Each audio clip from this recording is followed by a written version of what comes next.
Bonjour, Brice Terrier, directeur d'Efficientia Savoie.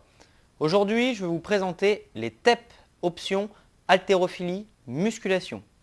Qu'est-ce que les TEP? Les TEP, ce sont les tests d'exigence préalables pour pouvoir entrer en formation.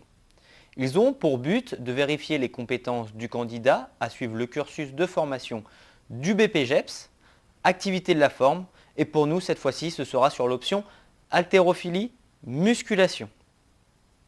Quelles sont les obligations du candidat pour pouvoir passer ces TEP? Il doit être titulaire de l'une des attestations de formation relatives au secourisme suivantes, soit la prévention et secours civique de niveau 1, le PSC1, ou attestation de formation au premier secours, la FPS. Sinon, vous pouvez avoir les premiers secours en équipe de niveau 1, le PSE1 en cours de validité. Sinon, le premier secours en équipe de niveau 2, le PSE2, aussi en cours de validité.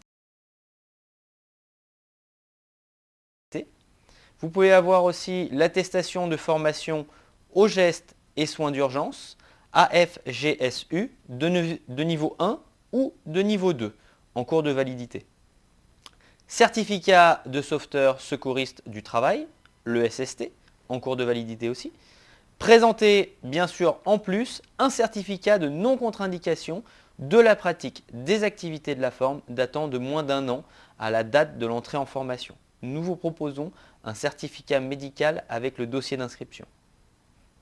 D'un point de vue physique, il faut être capable de réaliser les tests techniques suivants. Il y a durant ce test 2 épreuves. La première, le ou la candidate réalise une épreuve de démonstration technique composée de 3 exercices. Le squat, les tractions et le développé couché. Pour les femmes, il va falloir pour le squat réaliser 5 répétitions à 75% du poids du corps.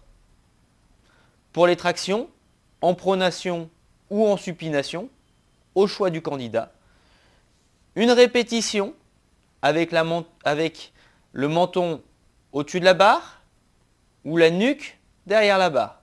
La prise de main, elle, est au choix. Pour ce qui est du développé couché, il y a 4 répétitions à effectuer à 40% du poids du corps. Pour les hommes, eh bien, le squat, il faut effectuer 6 répétitions à 110% du poids du corps. Pour ce qui est des tractions en pronation ou en supination, au choix bien sûr du candidat, il y a 6 répétitions. Soit la barre au-dessus soit le menton au-dessus de la barre ou la nuque derrière la barre. La prise de main bien sûr est au choix. Au développé couché, il y a 6 répétitions. 80% du poids du corps cette fois-ci. Bien sûr, il y a des critères de réussite à effectuer. Pour ce qui est du squat, il faut bien sûr exécuter le nombre requis de mouvements. Il faut qu'il y ait un alignement tête, dos, fessier.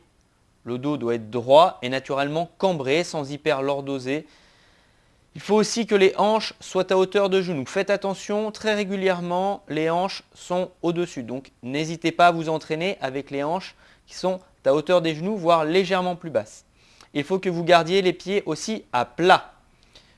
Pour ce qui est des tractions, il faut, pareil, exécuter le nombre requis de mouvements. Si vous choisissez la prise en pronation, amenez la barre au contact de la nuque ou sous le menton à chaque mouvement. Si la prise est en supination, amenez la barre en dessous du menton à chaque mouvement. Pour ce qui est du développé couché, exécutez le nombre requis de mouvements. Il faut que la barre soit aussi en contact de la poitrine, mais sans rebond. Il faut qu'il y ait un alignement tête, dos, cuisse, avec un fléchissement des genoux avec les pieds au sol, pieds sur le banc. Il faudra bien sûr garder une cambrure naturelle de la colonne vertébrale. Les bras, sans hyperextension, doivent être tendus et marquer un temps d'arrêt franc au sommet sous peine d'annulation du mouvement. C'est la fin de la première épreuve. Ensuite, la seconde épreuve, le ou la candidate réalise une épreuve cardiovasculaire qui s'appelle le test navette Luc Léger. Vous devez atteindre le palier 8 pour les femmes et 10 pour les hommes. Mais qu'est-ce qu'est le test navette Luc Léger? Le test Luc Léger permet une évaluation du VO2 max. La course est effectuée entre deux plots distancés de 20 mètres. Il s'agit d'un test progressif de course et le candidat doit se placer sur la ligne de départ et réaliser des allers-retours avec des vitesses progressivement accélérées.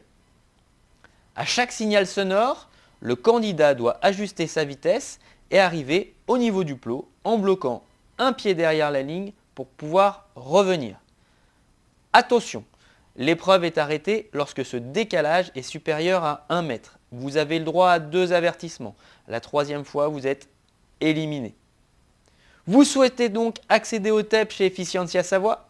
Alors il faut juste remplir le dossier d'inscription sur notre site internet. Alors, si vous avez des questions, n'hésitez pas à nous contacter, venir sur notre site internet ou venir nous voir directement. Je vous remercie, à très bientôt.